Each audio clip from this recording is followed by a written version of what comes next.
facing the police every single day. New at 6, take a look at this as parents in Phillipsburg upset after they say random drug test at the middle school went too far. You can see here, this is the top of a child's head, a sizable chunk of hair missing from the student's head. Jacob Albrock is in the newsroom. And Jacob, what is the reaction from the school district? Well, Mike and Melissa, Eyewitness News has been able to contact several parents who say their kids came home from school last week with notable spots on their head missing hair. I want to show you. They kind of describe it as the size of a quarter.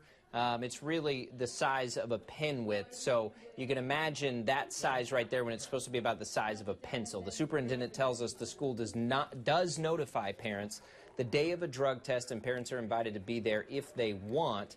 The district started this type of testing last year after parents were concerned about middle and high school students using drugs. They requested the hair follicle testing because it can show whether someone's been using drugs back 90 days. The superintendent says the company usually takes 100 to 120 strands, again, about the diameter of a pencil. He apologized for what happened. I'm not going to throw the company under the bus or the board or anybody else. I'm the superintendent. What happens here is on me. I take full responsibility. I apologize to those kids and those parents, and we're taking steps to make sure that doesn't happen again. So again, we're talking about the difference of maybe a quarter size to about the pencil. The superintendent says the district will look at other drug testing companies to use. We've called the drug testing company tonight, and we are still waiting for a response.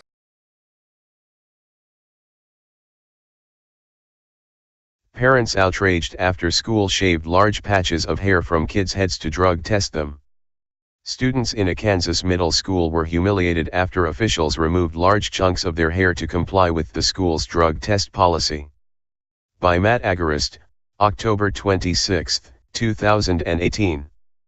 Phillipsburg, Kansas. The parents of children at a middle school in Kansas are likely regretting their decision to allow the school to drug test their students this week after their children came home with large patches of missing hair.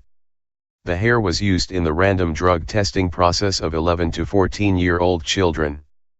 The school district is now on the defensive after multiple students complained to their parents about the hack jobs they received as the state searched their bodies for illegal substances.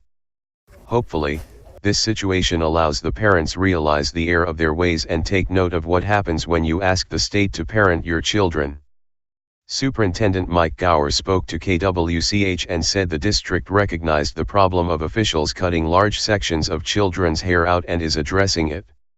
According to KWCH, Gower said the district started random drug testing last year after parents voiced concern about middle and high school students using drugs. They requested the hair follicle testing because it can show whether someone has been using drugs back 90 days. Gower said the company usually takes 100 to 120 strands of hair, the diameter of a pencil. Instead of a tiny bit of hair, however, kids had large sections of their hair removed to test for drugs. A frightening notion indeed. View image on Twitter. Michelle Ross. Heavy checkmark. At Michelle Ross KSN. Questions tonight after drug testing of Kansas students had them coming home with shaved spots on their heads. Join me tonight at 6 on at KSN News to find out more. 6:23 p.m., October 23, 2018. See Michelle Ross's other tweets. Twitter adds info and privacy. According to Kansas.com, the district requires students and parents sign a student drug testing policy at the beginning of each school year if they want to participate in or attend school-sponsored activities, according to the consent form. Gower said this is the district's second year with that policy. The school board is now apologizing to the students and the parents for this sickening display. "I'm not going to throw the company under the bus or the board or anybody else," said Gower. "I'm the superintendent. What happens here is on me. I apologize to those kids and those parents. We're taking steps to make sure it doesn't happen again." The state playing the role of parent in this situation is definitely a slippery slope. Making sure kids don't take drugs that can harm them is the job of a parent. Parents relying on the state to do this for them are surrendering their responsibilities and embarking down a dark path. If schools are serious about keeping their students from abusing drugs, as the ACLU points out, then they should listen to the experts, to the National Education Association, the American Academy of Pediatrics, and the American Academy of Child and Adolescent Psychiatry, who all say that one of the best ways to keep kids off drugs is to get them involved in school and extracurricular activities. Instead of putting up barriers like drug testing, schools should engage students in meaningful activities. What's more, there is no evidence showing that randomly drug testing students does anything to deter drug use, and it does nothing to address what's causing kids from doing drugs in the first place. As this case illustrates, it only serves to humiliate children as their hair is removed. Proponents of these measures claim that students are getting into drugs at an increasing rate. However, one aspect of this whole situation that is often overlooked is the fact that many students take drugs because public school is so traumatizing and torturous. Many students seem to take drugs simply to make the day go faster while they are in a place that closely resembles a prison. If young adults are taking drugs in their teenage years, and it becomes damaging or unhealthy, there is obviously a reason and a root cause for their drug abuse.